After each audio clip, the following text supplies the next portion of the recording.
श्री कृष्ण कहते हैं कि जीवन में कई बार हम हर संभावित समस्या के बारे में सोचने में अपने मस्तिष्क का प्रयोग करते हैं। दरअसल हमारा मस्तिष्क समस्याओं के बारे में सोचने के लिए नहीं बना है, उन्हें तो समाधान सोचने के लिए बनाया गया है। समाधान के बारे में सोचने के बाद हमारे मस्तिष्क का प्रयोग यह सोचने में होना चाहिए किस तरह इन सपनों को साकार किया जाए। डर को अपना गला ना दबाने दें, अपने डर को बाहर निकालें, इसे नष्ट करें, इसे तोड़ें, अपने से दूर करें, छोड़ें और इसे जाने दें। डर की आंखों में आंखें डालकर देखें, इसे चुनौती दें और ये दूर चला जाएगा। डर और चिंता का इलाज कर्म है। डर कर्म को सहन नहीं कर सकता। अपने सपनों का पीछा करें, चिंता ना करें, खुश रहें। डर बाधाएं देखता है, आस्था अवसर देखती है। डर समस्या देखता है, आस्था संभावनाएं देखती है। डर रुकावट का पत्थर देखता है, आस्था सीढ़ी देखती है। अगर आप खुद को कमजोर मानते हैं तो आप खुद का नहीं भगवान का अपमान करते हैं। एक हद तक भविष्य की चिंता करना भी जरूरी है। चिंता हमें मेहनत करने के लिए प्रेरित करती है। ये मानवीय प्रवृत्ति है कि मानव कुछ भी नहीं करना ज़्यादा पसंद करते हैं और भविष्य की चिंता है इस आराम की अवस्था से मनुष्य को बाहर लाती है। परिणाम की चिंता ना हो तो विद्यार्थी उतनी लगन से पढ़ाई ही नहीं करेंगे। मोटापे की चिंता ना हो तो लोग खाने पे रोक नहीं लगाएंगे। और भी बहुत से उदाहरण हैं, लेकिन इन दोनों में यह समझ आ जाता है कि भविष्य की थोड़ी चिंता जरूरी है। अगर आप ज़रूरत से ज़्यादा परेशानी मोल ले रहे हैं तो बेशक भविष्य की ये अतिरिक्त चिंता आपके लिए चिंता का विषय है। इससे बचने का सबसे आसान तरीका है आज का काम पूरी ईमानदारी से करें। विषय, मुद्दा या बात कुछ भी, बस ये देखिए आज आपके पास जो कुछ भी काम था करने को, उसके साथ आपने न्याय किया या नहीं। किसी भी चीज़ के बारे में अनावश्यक चिंता करते रहना उस परेशानी को बढ़ाएगा, उसका हल कभी नहीं देगा। आज का पर्याप्त परिश्रम भविष्य की अनावश्यक चिंता से दूर रखेगा। अपने दिमाग को शांत रखिए और जब भी आप किसी के बारे में अधिक सोच रहे हैं तो समझ जाना आप अपनी मुश्किलें बढ़ाने जा रहे हो। श्री कृष्ण कहते हैं हम सभी को योजना बनानी होगी, अन्यथा हम अपने आप को उसी तरह से जाने देंगे जैसे हमारा वातावरण हमें चलाता है, ना कि जिस तरह हम अपने जीवन को जीना चाहते हैं। योजना हमें कल के लिए तत्पर रहने का एक कारण देती है। यह हमें लक्ष्य के लिए काम करने का एक कारण और दिशा देती है। योजना के बिना हम अपने रिश्तों, अपने पैसे, हमारे वित्त, कौशल आदि को भाग्य की दया पर छोड़ देंगे। यह एक प्रकार का जुआ होगा। इससे हमें निराशा और पछतावा हो सकता है। हालांकि भविष्य के बारे में बहुत अधिक चिंता करना आपको व्याकुल कर सकता है। चिंता एक ऐसी बीमारी है जो आपकी मन की सभी खुशियों को खा जाती है। कुछ लोग ऐसे होते हैं जो बहुत ही ज़्यादा चिंता करते हैं, इसी वजह से वह कभी खुश नहीं रह पाते। उन्हें किसी भी बात से खुशी नहीं मिलती। वह सिर्फ एक ही बात को लेकर चिंता में डूबे हुए रहते हैं, लगातार उसी बात के बारे में सोचते रहते हैं और चिंता करते रहते हैं। ऐसे लोग हमेशा मायूसी और दुख के गहरे से घिरे हुए रहते हैं। चाहे कोई खुशी का मौका हो या कोई भी त्यौहार, उन्हें कोई फर्क नहीं पड़ता। कोई भी चीज़ से खुश नहीं हो पाते क्योंकि उन्हें लगता है कि सारी जिम्मेदारी उनके कंधे पर है।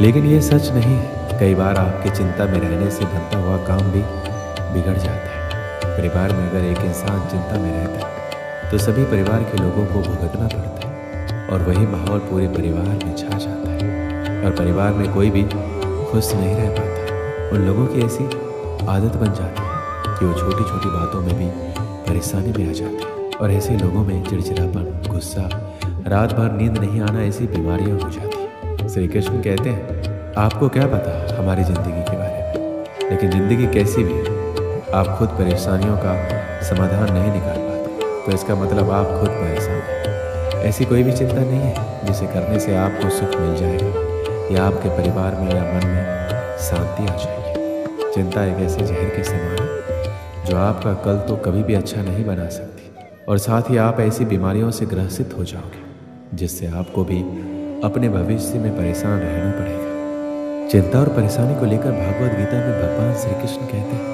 मन का बेचैन होना उसका स्वभाव है। हमारे मन को लगता है कि अगर वह अलग अलग बातों के बारे में सोचता रहेगा तो हमें आने वाली हर मुश्किल और मुसीबत से बचा ले। पर ऐसा होता नहीं। हम अपने जीवन का काफ़ी अधिक समय सोच विचार करके परेशान होने में निकाल देते हैं। भगवान श्री कृष्ण कहते हैं मन का ये स्वभाव बदलना मुश्किल जरूर है, असंभव नहीं। अब आप एक बात बताइए, क्या आप एक कौवे को कह सकते हैं कि काँव काँव की आवाज़ ना करे? या फिर क्या आप किसी मेढक को कह सकते हैं कि वह पानी देखते ही ऊँची छलांग ना मारे? हमारे मन का भी कुछ ऐसा ही। जीवन में कुछ भी होता है, अच्छा या बुरा, हमारा मन उस पर काँव काँव करने लगता है। काँव काँव से मेरा मतलब है चिंता करना, व्याकुल होना। कोई बुरी बात होती भी नहीं और मन परेशानी की ऊंची ऊंची लपेटें लेने लगता है। कभी कभी तो मुझे ऐसा लगता है हम में से कई लोग सिर्फ परेशान होने के लिए जीते हैं। सारी परेशानी, पीड़ा, दुविधा अक्सर हमारे मन की बनाई हुई कहानियाँ होती हैं। भगवान श्री कृष्ण हमारे मन को शांत और स्थिर करने के 2 उपाय देते हैं। पहला, ध्यान लगाना या करना। दूसरा, वैराग्य भाव सीखना। अब ध्यान या मेडिटेशन शब्द सुनते ही आप में से कई लोग कहेंगे कि आप आंख बंद करके सांसें अंदर बाहर नहीं ले सकते। ये हम सब गलती कर बैठते हैं। मेडिटेशन या ध्यान का मतलब सिर्फ आंख बंद कर बैठना नहीं होता। मेडिटेशन का मतलब होता है अपना पूरा ध्यान किसी चीज़ पर लगाना या उससे हटने नहीं देना। अगर आप रोटी बना रहे हैं तो सिर्फ उस बात पर ध्यान दीजिए।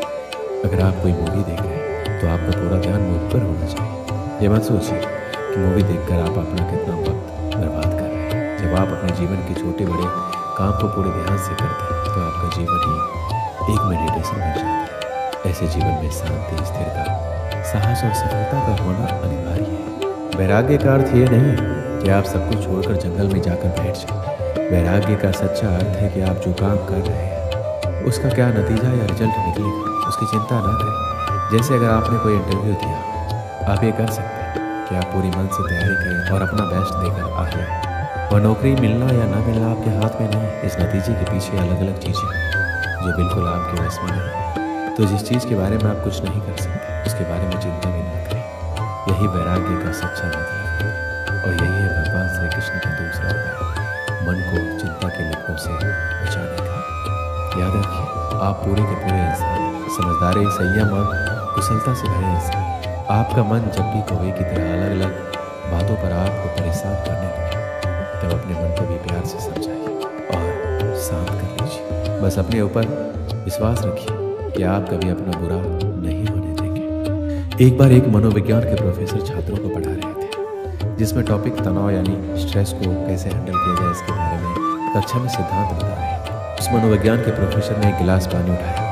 सभी छात्र ये सोचने लगे हमसे आधा गिलास खाली या आधा गिलास भरा के बारे में सवाल किया जाए। लेकिन मनोविज्ञान के प्रोफेसर ने ये सवाल नहीं किया। उसने किया, मैं कितना भारी पानी का गिलास पकड़ रहा हूँ। सभी छात्रों ने अलग अलग जवाब दिए। किसी ने बोला 500 ml, किसी ने बोला 200 ml। सभी के अलग अलग जवाब थे। मनोविज्ञान के प्रोफेसर ने उत्तर दिया, मेरे दृष्टिकोण से इस गिलास का पूर्ण भार से कोई मायने नहीं रखता। यह सब इस बात पर निर्भर करता है कि मैं गिलास को कितनी देर तक पकड़ता हूँ। अगर मैं इस गिलास को 1 या 2 मिनट के लिए पकड़ता हूँ तो ये मुझे हल्का लगेगा, और मैं इसे 1 घंटे के लिए पकड़ता हूँ तो मुझे भारी लगेगा। वही मैं इसे 1 दिन के लिए पकड़ता हूँ तो मुझसे ये नहीं होगा, मेरा हाथ सुन्न हो जाएगा और मुझे गिलास को छोड़ना पड़ेगा। कक्षा में उपस्थित सभी छात्रों ने सहमति से अपना सिर हिलाया। मनोविज्ञान के प्रोफेसर ने अपनी बात जारी रखते हुए कहा कि जीवन में आपके तनाव और चिंता पानी के इस गिलास की तरह होती है। अगर आप तनाव के बारे में या चिंता के बारे में कुछ देर सोचें तो कुछ नहीं होगा, लेकिन आप चिंताओं और तनावों के बारे में पूरे दिन सोचते रहेंगे तो आपका माइंड सुन्न हो जाएगा। आप अपने रास्ते से भटक जाएंगे और आप जीवन में कुछ भी करने के लायक नहीं रहेंगे। इस कहानी से हमें प्रेरणा मिलती है कि तनाव के बारे में और चिंता के बारे में ज़्यादा नहीं सोचना है, यानी कि अपने जीवन में तनाव और चिंता से दूर रहना है। अगर जीवन में कुछ परेशानी है तो कुछ समय के लिए तनाव में रहें, बाकी जीवन में मस्त रहें, नहीं तो आपका माइंड सुन्न हो जाएगा और आप कुछ भी करने के लिए असमर्थ रहेंगे। दोस्तों, इस वीडियो में बस इतना। मिलते हैं अगले वीडियो में। अपना ख्याल रखिए। जय श्री कृष्ण।